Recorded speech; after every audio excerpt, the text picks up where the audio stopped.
కానీ ఈ జ్ఞానాన్ని 10 మందికి తెలియజెప్పడమే జ్ఞానం.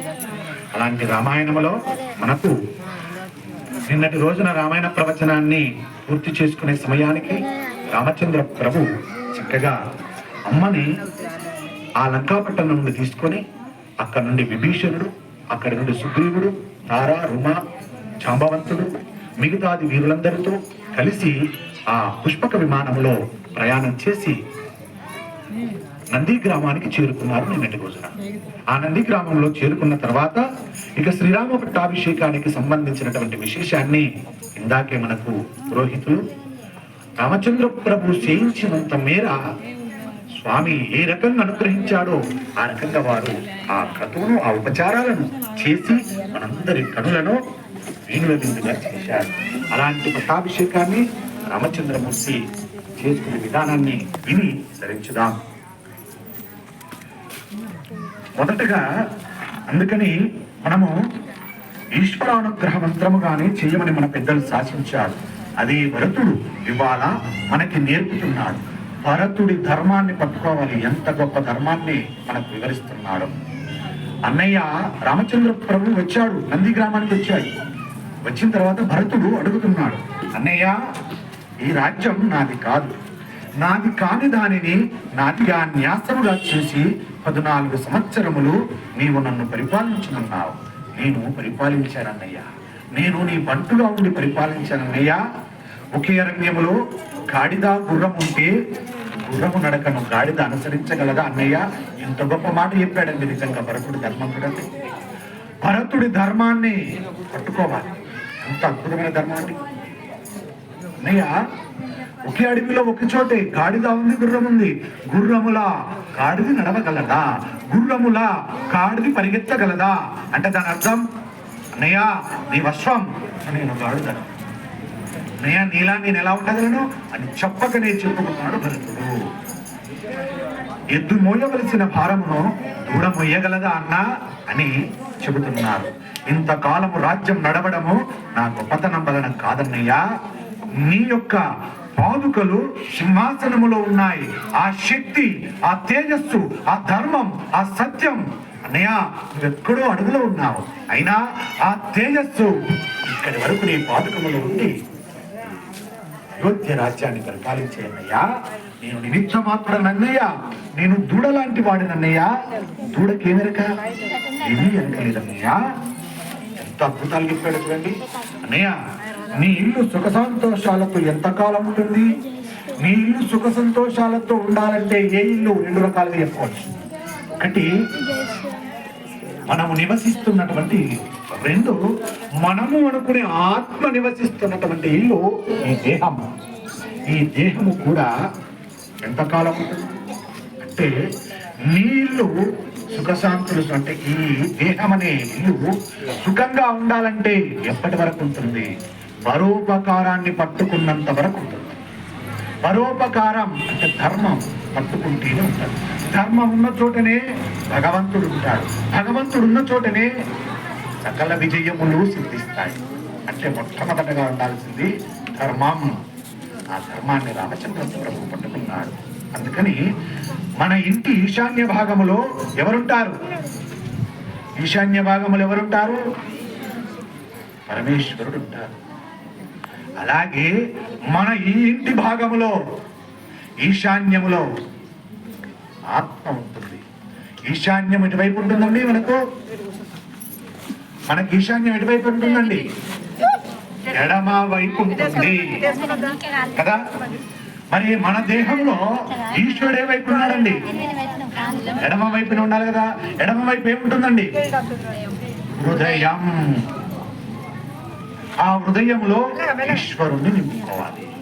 అంటే ఈశ్వరుడు అనగానే మీ దైవం, ఇష్టదైవం ఎవరో ఆ దైవాన్ని ఈ హృదయంలో ఉంచుకోవాలి. ఇది ఈశాన్య భాగం అంటారు. ఈ దేహానికి ఇల్లు అనుకుంటే ఈ ఇంట్లో ఈ హృదయం ఒక దేవాలయం. ఈ హృదయంలో మన ఇష్ట దైవాన్ని ప్రతిష్టాపన చేసుకోవాలి. చేసుకొని ధర్మాన్ని పట్టుకుంటే ఆ ధర్మమే మనల్ని నిలబెడుతుంది. నీ ఉపాసన నీకు రక్షణ. ఏమిటా ఉపాసన? ఉపాసన అంటే అర్థం ఉపవాసం అంటారు కదా. ఉప్ప అంటే దగ్గరగా, వాసం అంటే నీ హృదయములో ఉన్న నీ ఇష్ట దైవానికి దగ్గరగా ఉండాలి. ఎలా ఉండగలుగుతావు? ఏమి చేస్తూ ఉండగలుగుతావు? నామస్మరణ. నిరంతరము నీ ఇష్ట దైవ నామస్మరణ చేయడం వల్ల నీ హృదయంలో తిష్ట వేసి ఉన్నటువంటి ఆ పరమేశ్వరునికి దగ్గరగా ఉండగలుగుతావు, వాసము ఏర్పరచుకోగలుగుతావు. అలా వాసం ఏర్పరచుకుంటే ఏమవుతుంది? సర్వేశ్వరుడు ఎన్నో కష్టాలు పడనివ్వకుండా నీ పూర్వజన్మలలో చేసినటువంటి కర్మలను తొలగిస్తూ ఉంటాడు. ఎప్పుడు కూడా భక్తి నిన్ను రక్షిస్తాయి. నీకు భక్తి లేనప్పుడు, ఉనికి లేనప్పుడు, విశ్వాసమే లేనప్పుడు ఒక్కటి పట్టుకోండి దయచేసి. మనందరికీ తెలియజెప్తుంది రామాయణం. ఏమోనయ్యా భక్తి నాకు తెలియదు, భగవంతుడు నాకు తెలియదు, ఆ భగవంతుడు ఎలా ఉంటాడో నాకు తెలియదు అని అన్నవారికి ఒకటే ఒక్క సమాధానం.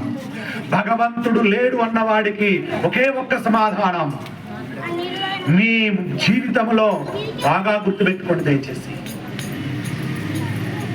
ఎర్రసిరాతో అండర్లైన్ చేసి రాసుకోండి, లిఖించుకోండి. భగవంతుడు లేడు అన్నవాడికి ఒకటి ఉండదు, ఒకటి ఉండలేని వాడే భగవంతుడు లేడు అని నిర్ధారణ చేస్తాడు. ఏమిటా ఒకటి? అలా అన్నవాడికి హృదయం లేకపోతేనే భగవంతుడు లేడు అని చెప్పే అధికారం ఉంటుంది. ఇక్కడ హృదయం లేని వారెవరో చెప్పండి దయచేసి. ఎవరికి హృదయం లేదు ఇక్కడ అంటే అందరికీ హృదయాలు ఉన్నవారే. ఆ హృదయమే భగవత్ స్వరూపం. అంటే నీ యొక్క బడాయిని, నీ యొక్క అహంకారాన్ని ప్రదర్శించడానికి హృదయం అనే దాన్ని పెట్టుకొని పైకి అంటున్నావు దేవుడు ఎక్కడున్నాడయ్యా, దేవుడు ఎక్కడున్నాడని మాట్లాడుతున్నావు. చూపించగలుగుతావా? కొందరు రాక్షసులు అడుగుతారు, రావణాసురులు అడుగుతారు దేవుడు ఎక్కడున్నాడు. అలాంటి వారికి హృదయం కూడా ఉంది వారికి, కానీ వారి అహంకారాన్ని నిలబెట్టుకొనుటకు మాట్లాడే మాట అది. కాబట్టి మనం ఎదురుగా విన్నప్పుడు మనము ఆవేశానికి లోను కాకూడదు. ఎందుకు లోను కాకూడదు? మనకు హృదయం ఉంది, అందులో పరమేశ్వరుడు ఉన్నాడు. మనం ఆవేశానికి వచ్చామనుకోండి, మనం కూడా హృదయం లేని వారం అవుతాం. కాబట్టి ఆవేశానికి ఈశ్వరా ఇవే సమాధానం అని చెప్పుకోవాలి. ఊపిరి ఉన్నందుకు నీవు కృతజ్ఞుడమై ఉండాలి. వాళ్ళ భరతుడు మాట్లాడుతున్నాడు, రామా ఈ రాజ్యం నాది కాదు రామచంద్ర, అగ్రజ నీవు నాకు న్యాసంగా ఇచ్చావు, కానీ నీకు అందుచేత స్వీకరించవలసిందని భరతుడు సాక్షాత్తుగా ఆ రామచంద్రమూర్తి ఉంది ఆదాలపై మోకాళ్ళ పడి రామచంద్రమూర్తి వంచి అన్నయ్య ఈ రాజ్యము లేదే అని ఆరంభించాడు. ఆయన వినయ విధేయతలకి మన రామచంద్రమూర్తి ఎవరండి? ఎవరండి? ఎవరు? నా రామచంద్రమూర్త, మన రామచంద్రమూర్త? నా రామచంద్రమూర్తి కాదు, నా రామచంద్రమూర్తి. ఇది మనం నేర్చుకోవాల్సింది. నా కాదు, మన. ఎవరం మనమంతా? ఇక్కడే ఉన్నాం, వసుదైక కుటుంబములా కలిసి ఉన్నాం. ఎన్నెన్నో మనస్తత్వాలు కలిగిన వారం మనము, ఎన్నెన్నో పురముల నుండి కదిలి వచ్చిన వారం ఇవ్వాలి మనము. అందరము ఎంత ఓపికతో, ఎంత ఓర్పుతో కూర్చున్నామండి ఇక్కడ. ఇదే ఇంకో కార్యానికి వెళ్ళామనుకోండి, ఎలా కూర్చుంటామండి? ఎలా మన అహంకారాన్ని చూస్తుంటామండి? మన రాముని కార్యము కాబట్టే తరలి వచ్చాము, మన రాముని కార్యము కాబట్టే మనమంతా వసుదైక కుటుంబం అని ఇక్కడ కూర్చొని వినయముతో విధేయతలతో రామాయణాన్ని వింటున్నాం. ఇది రామాయణం మనకు నేర్పుతుంది, మహాభారతము నేర్పుతుంది, భాగవతము నేర్పుతుంది. ఇలాంటి గ్రంథాలు మన ఇంట్లో ఉండకూడదా? రామాయణ, మహాభారత, భాగవత గ్రంథాలు లేని ఇల్లు శ్మశానం అని చెప్పారు. ఎందుకు శ్మశానం అన్నారు అంటే అంత జ్ఞానము కలిగిన గ్రంథాలు ఇంట్లో లేకపోతే గొడవలే ఉన్నాయి ప్రతి ఇంట్లో. ఏ ఇంటిలో గొడవలేని ఇల్లుందో నాకు ఒకసారి చూపించండి. వారి పాద పద్మములు ఈ రామచంద్రమూర్తి పాదుక పట్టాభిషేకంలో జరిగినటువంటి వేదిక మీద కడిగి నెత్తిన జల్లుకుంటాం. ఉందా అలాంటి ఇల్లు? ఏ ఇంటిలో సమస్య లేకుండా, ఏ ఇంటిలో గొడవ లేకుండా ఉన్నారు? చూపించగలుగుతారా? లేరు కదా. మరప్పుడు అది వినాశనకరమైన ఇల్లా, యోగ్యమైన ఇల్లా? చెప్పండి. అన్నట్టు కదా మాటకు అర్థం. శ్మశానమే. గొడవలు జరుగుతున్నాయా, ఇల్లు శ్మశానమే. అది జరగద్దు అంటే పరమ పవిత్రమైనటువంటి రామాయణ గ్రంథాలు ఉండాలి. ఉంటే సరిపోతుందా? అని రోజు ఒక్క పేజీ చదవండి, చదివితే అర్థమవుతుంది. భార్య భర్తతో ఎలా ఉండాలో అర్థమవుతుంది, భర్త భార్యతో ఎలా ఉండాలో అర్థమవుతుంది. ఇప్పుడు ఈ గొడవలు వస్తాయా? రావు. పిల్లలు తల్లిదండ్రులతో ఎలా ఉండాలో నేర్పుతుంది రామాయణం. సమాజంలో పెద్దల వద్ద ఎలా మాట్లాడాలో నేర్పుతుంది రామాయణం. ఇప్పుడు ఇలా మనము నేర్చుకొని ప్రవర్తిస్తే మన ఇల్లు ఏమవుతుందండి? దేవాలయమే. మాట ఊరికి అనరండి, మనకు అంగీకరించదు. అహం ఉంటుంది కదా ఒకటి, అహం బ్రహ్మశ్రీ అంటారు కదా. అలాంటి అహంకారముతో చూడకండి దయచేసి, అపార్థం చేసుకోకండి దయచేసి. అయినా రామాయణం కూడా అలాంటి ఎన్ని లక్షలు కావాలండి? 4 రోజులు వేసుకొని పడేసి వస్త్రానికి వేలు పెట్టుకుంటున్నావే, అలా కొన్న తర్వాత నీ కంటికి ఇంపుగా లేదని ఈ వస్త్రాన్ని అవలీలగా పక్కన పడేస్తున్నావే, దానికి 1000 నుండి 2000 3000 వరకు పెడుతున్నావే. అలాంటి వస్త్రానికి ఉన్న విలువ ఇంత జ్ఞానామృతమైనటువంటి రామాయణానికి ఇవ్వవా? రామాయణ గ్రంథానికి ఇవ్వవా? మహాభారత గ్రంథానికి ఇవ్వవా? భాగవతం అనే గ్రంథానికి ఇవ్వవా? దయచేసి విఘ్నులు, మహాజ్ఞానం ఉన్నటువంటి మహాజ్ఞానవంతులు ఆలోచించారు. తప్పకుండా గ్రంథాలు ఉండాలి. మనలాంటి గ్రంథాలు ఎక్కడ దొరుకుతాయండి? మేము ఇప్పుడు తెలుసుకున్నాం, కొనుక్కోగలుగుతాం. ఎక్కడున్నాయి? ఇక్కడికే పంపించాడు రామచంద్రమూర్తి. మీ పక్కనే ఉన్నాయి. దయచేసి కొనుక్కోండి, ఇంట్లో పెట్టుకోండి. అది పరమ పావనం అని చెబుతున్నారు. అలాంటి రామాయణములో భరతుడు మాట్లాడుతున్నాడు. అక్కడే స్వామి, మేము మీ భృత్యులం, మీ కింకరులం, అందుకని మీరు మమ్మలను స్వామిగా సర్వకాలములు ఎందుకు కాపాడండి. మీ అందరము మీ పాదదాసులం. రామచంద్రమూర్తి, మా ఆనందంను చూసి మీరు ఆనందిస్తున్నారు. మాకు తల్లిదండ్రులు, అందుకని మీరే మా తల్లి, తండ్రి, దైవం, గురువు, సకలం మీరే రామచంద్రమూర్తి. మిమ్మల్ని సర్వముగా తలుస్తున్నాం, సర్వముగా పిలుస్తాం అని భరతుడు చెబితే సంతోషించి అక్కడున్న వాళ్ళందరూ కూడా ఆనందపడ్డారు. ఒక రకంగా అనుకున్నారు, ఏమని?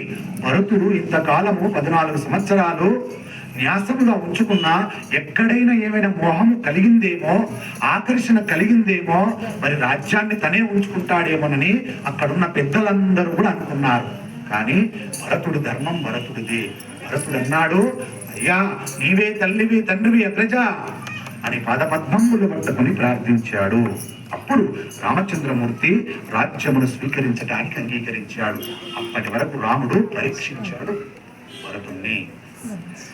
ఆ తర్వాత అక్కడే ఉన్నటువంటి రామ, భరత, లక్ష్మణ, శత్రుఘ్నులు ఉన్నటువంటి అన్నదమ్ములలో చిన్నవాడైనటువంటి శత్రుఘ్నుడు వచ్చాడు.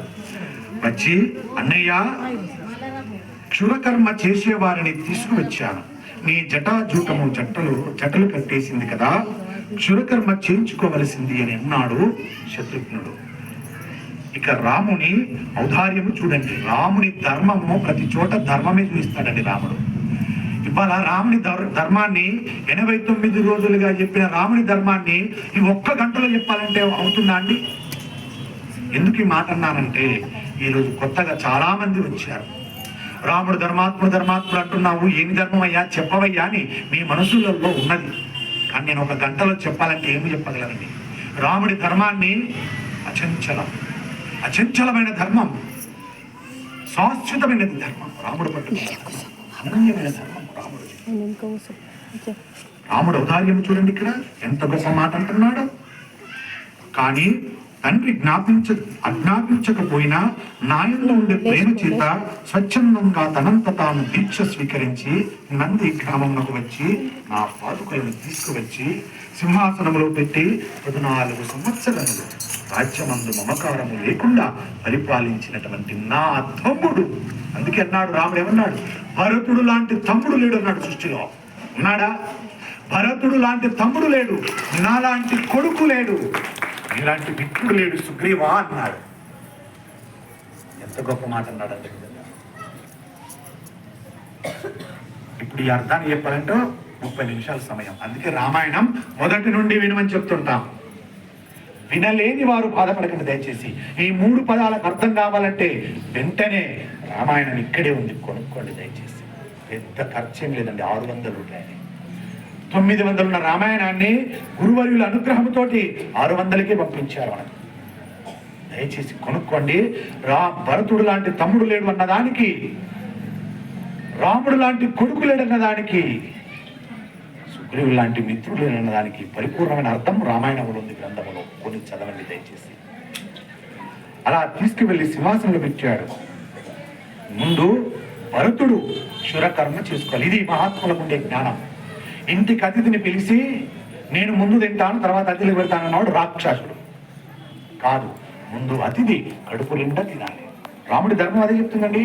రాముడు ఏమన్నాడు? శత్రువులు వచ్చి అగ్రజ శురకర్మ చేసే వారిని తీసుకొచ్చాను, జటాజుటలు కట్టిపోయాయి కదా, అవి తొలగించండి అన్నాడు. అంటే రాముడు అంటున్నాడు ముందు భరతుడికి ముందు జరగాలన్నాడు. మనమైతే ఏమంటామండి? మన దగ్గర ఒకటి ఉంది కదా, ఏముంది? 3 అన్నదమ్ములు ఉన్నారు, క్షౌరం చేయించుకోవాలి. ఏమనాలి ముందు? అయితే పెద్దవాడు లేకపోతే చిన్నవాడు కదా. ఇది మనకు తెలిసిన ధర్మం. కలియుగంలో మనకు తెలిసిన ధర్మం ఇది. మరి రాముడు ఏం చూపించాడండి ఇక్కడ? రాముడిని అన్నాడు శత్రుఘ్నుడు వచ్చి, అన్నయ్య శురకర్మ చేయించుకో అన్నాడు. కాదు, ధర్మాన్ని వహించిన నా భరతుడే ముందు చేయించుకోవాలన్నాడు. రాముడి కంటే గొప్ప ధర్మం తెలుసా నీకు? అయితే చిన్నవాడైతే పెద్దవాడు అన్నావు. దీనివల్ల ఏమర్థమవుతుందో తెలుసా? మధ్యలో పుట్టినవాడు కూడా, మధ్యలో పుట్టినటువంటి స్త్రీ అయినా పురుషుడైనా, మధ్యలో వాళ్ళ గురించి కూడా ధర్మ వివరణ ఇచ్చిందండి రామాయణం. మధ్యలో పుట్టిన వారిని మంగళహారతులు పట్టనీరు స్త్రీలైతే, మధ్యలో పుట్టిన వాడిని ఏ కార్యం చేయించినట్టు పురుషుడైతే. ఈ అవివేకతనం పోవాలని రాముడే ఇక్కడ సెలవించాడు. రాముడు ధర్మాన్ని ఆవిష్కరించాడు ఇక్కడ. మధ్యలో ఉన్నవాడు నీ రక్తం పుట్టినవాడు కాదా? మధ్యలో పుట్టినటువంటి నీ చెల్లి నీ రక్తం పుట్టలేదా? ఎలా దూరం చేస్తావా చెల్లిని? పనికిరాదంటావా? అలా చేయకండి దయచేసి, అది మహాపాపం. రాముడి కంటే గొప్ప ధర్మం తెలుసా నీకు? రాముడే చెప్పాడు కదా, రామాయణం మీకు తెలుస్తుంది, అర్థమైంది. భరతుడు ముందు అన్నాడు, భరతుడికి ముందు చేయించాడు. నేను అగ్రజుణ్ణి కదా, ముందు నేనే చేయించుకోవాలని చేయించుకున్నాడా? లేదు. దయచేసి మధ్యలో పుట్టిన వారిని హేళన చేయకున్నది మహాపాపం. అమ్మా తల్లులారా, తండ్రులారా, పురుషోత్తములారా, మధ్యలో పుట్టినటువంటి మహాత్ములారా, మీరే గొప్పవారు, మీరే ముందు ధర్మానికి నిదర్శనం. దిగులు పడకండి దయచేసి. అన్నవారే పరమ రాక్షసులు, వారికి పాపం. బాధపడకండి దయచేసి. ఇకనైనా రామాయణం విన్నారు కాబట్టి మధ్యలో ఉన్న వారిని ఇబ్బంది పెట్టకండి, వారిని క్షోభ పెట్టకండి దయచేసి. వారు బాధపడుతున్నారు, ఏడుస్తున్నారండి. నేనేం పాపం చేశాను మధ్యలో పుట్టి? నేను వార తోడపుట్టిన వాడిని కదా, నన్ను మంగళహారతి పట్టనివ్వరు, నన్ను ఏది చేయనివ్వరు. మహాపాపం అండి, దయచేసి దాన్ని మానుకోండి. రాముడు అన్నాడు, ముందు భరతుడు అన్నాడు అని భరతుడికి క్షురకర్మ చేయించాడు. మంగళ స్నానం చేశారు, తదుపరి రాముడు చేసుకున్నాడు. అనంతరం లక్ష్మణ శత్రుఘ్నులు కూడా చేయించుకున్నారు.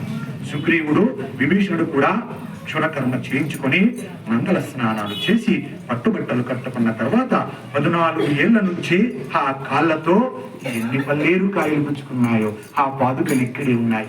మన రామచంద్రమూర్తి పాదుకలు లేకుండా ఆ కాళ్ళతో నడిస్తే ఎన్ని పల్లేరు కాయలు గుచ్చుకున్నాయో, ఎన్ని రాళ్ళు గుచ్చుకున్నాయో, ఎన్నిసార్లు ఆ మృదువైనటువంటి పాదాల నుండి రక్తము చిల్లించి ఉందో.